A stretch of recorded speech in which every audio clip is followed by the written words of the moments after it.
Make it make sense, TikTok.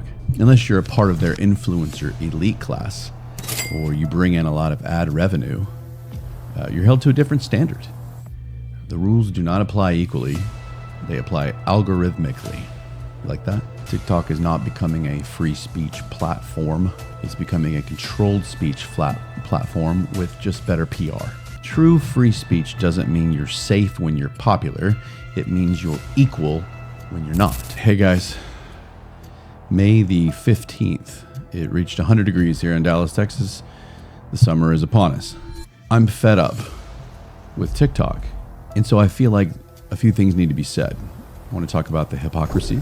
I want to talk about the fact that they're a Chinese company. I want to talk about all sorts of taking advantage of the people that use it and the money that's spent on it. I'm talking about this app that has the kids taken by a storm.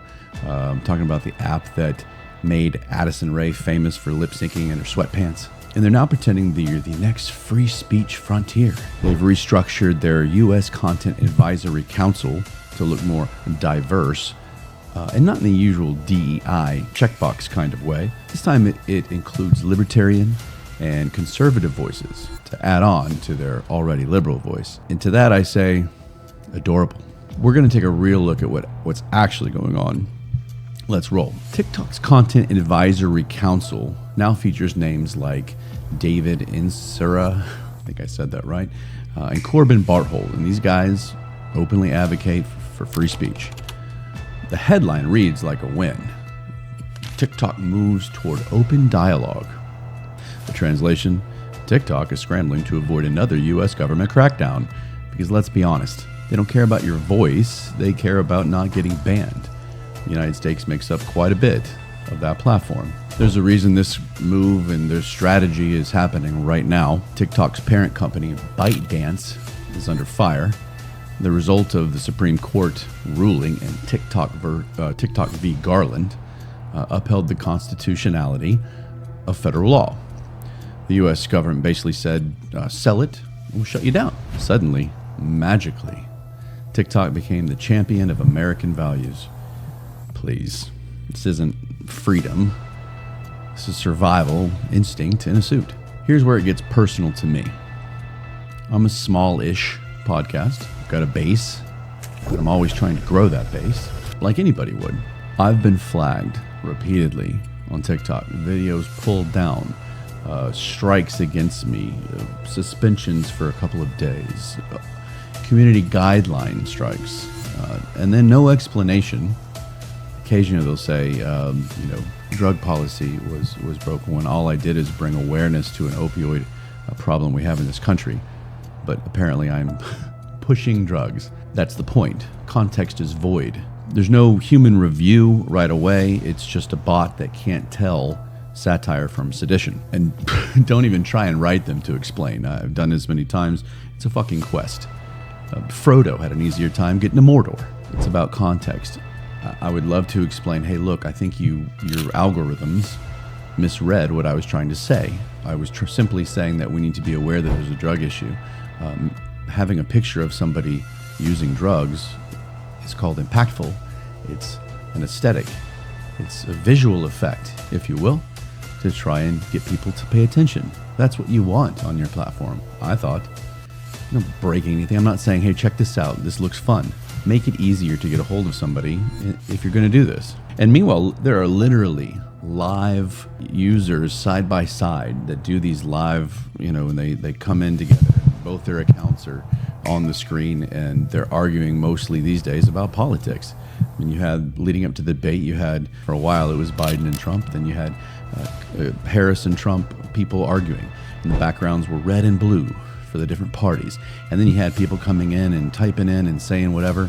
And I tell you what, they use language and tone that Tarantino would cringe at. I mean, F-bombs and slurs and just unfiltered chaos on these debates, arguments.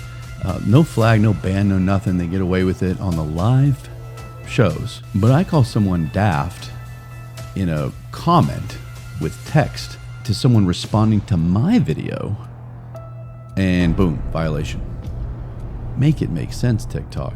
Unless you're a part of their influencer elite class, or you bring in a lot of ad revenue, you're held to a different standard. The rules do not apply equally. They apply algorithmically. You like that? They say they're fixing it. They say they're adding in a footnotes to allow context. Really?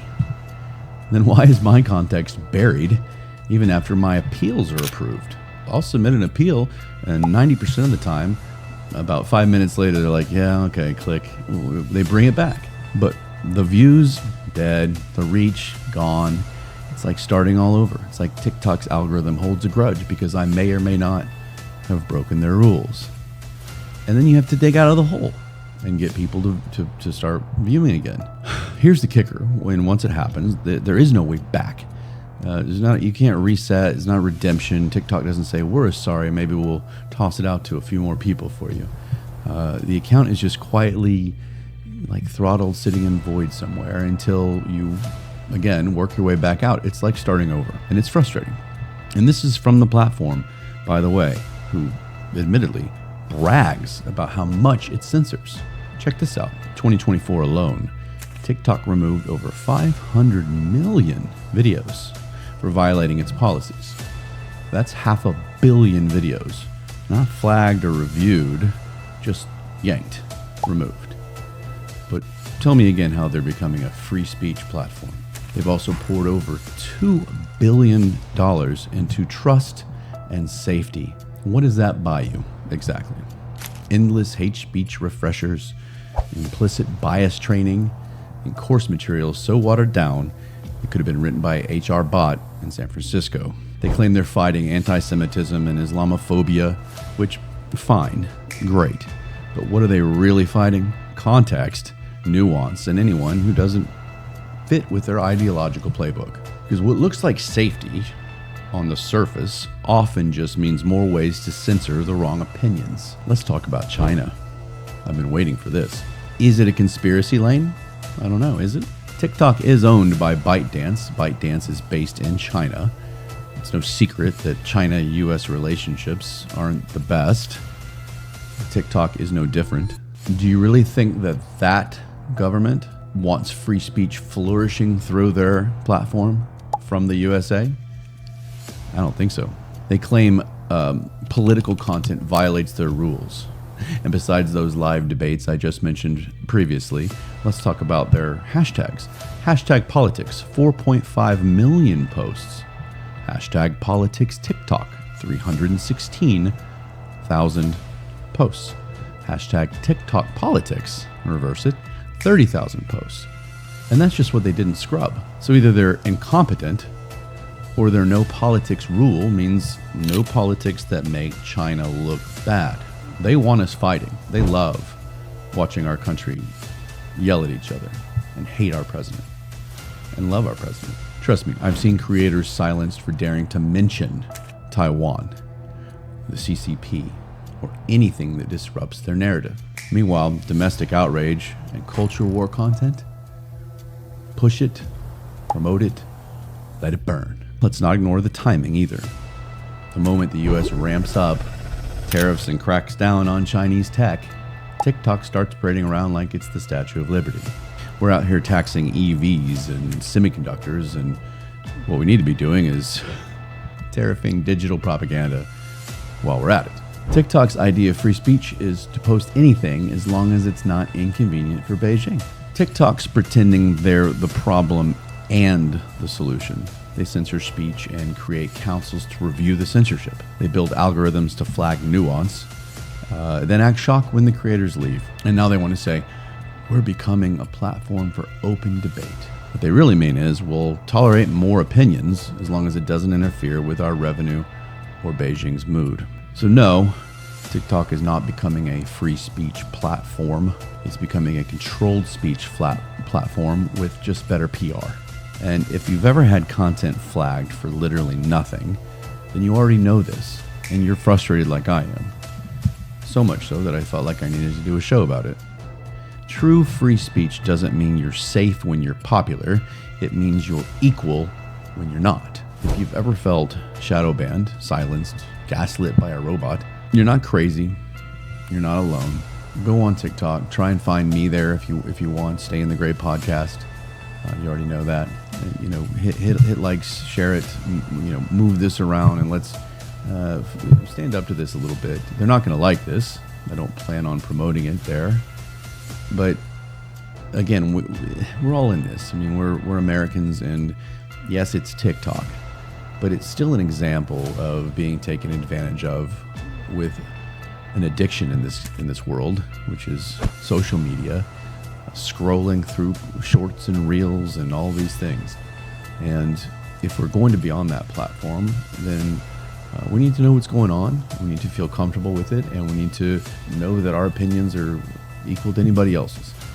And that's all I'm fighting for. We didn't even get into the fact that China could be spying through TikTok. That's another show. Let's not start a digital war with China from Staying the Great podcast.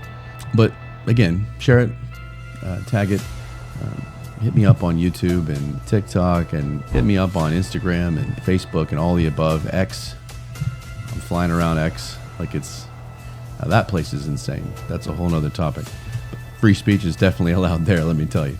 And adding on to all of this is a personal experience I had. I mentioned to you guys before that I've gone through scammers.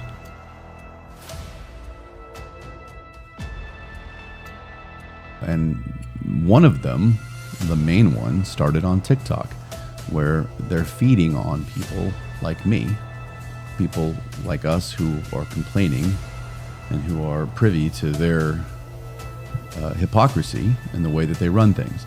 So when someone approaches you, when all you're trying to do is grow your account, and they say, hey, I got you. I'll make your account great. There's a way to do it. And you're unfamiliar with TikTok. Say you've just gone on it, I don't know, about a month prior, which is what happened. And you go, all right, this sounds great. Go ahead. No terms, no nothing. I thought it was a quick tweak. And then you find yourself in a hole, in this pit that you can't climb out of, because it's almost like they can impact your account. This guy, I'm not so sure it's not a group of people, and I'm not so sure that they aren't affiliated with TikTok in some way. I'm not making that claim. I'm just saying it's a possibility. But when you come at me and you say, I can do this, and you look, there's no way this person or this group has 600,000 followers with one post. There's something that they're doing. There's some way around it. And when I went to report them, TikTok said, we find no violation. So either TikTok is aware of these, or they want them, or it's a way that TikTok makes extra money, which wouldn't surprise me, or they just don't care because somehow this other person may be bringing in some sort of revenue. We have to be careful of severe things as well, not just I'm mad that you gave me a strike because I called him a doo-doo face. There are some legit scammers and legit fraud going on TikTok. And if you aren't aware of it, or you fall into it like I did out of desperation to grow with the goal of monetizing, then you're easy prey. And I was easy prey. And I swear if I ever find out who this was, and I never will. I've thought about putting together some investigation. I've got a lot of records of transactions that took place, and we'll see. Is it worth it? I don't know. Maybe you just need to learn from these experiences and move on. So heed my warning. But that's it. I mean, it's a lot. There's a lot to it, and I just want everybody to be aware and to think about TikTok before parading around, throwing all your information out there. So again, if you've ever felt shadow banned, silenced, gaslit by a robot, you're not crazy. You're not alone. Share this. Tag TikTok in it. Let them know. Let them know we see it. Let them know we're done pretending that we don't. So until next time, stay pissed, stay loud, stay inquisitive. Please stay laughing. Stay in the gray. Love you guys.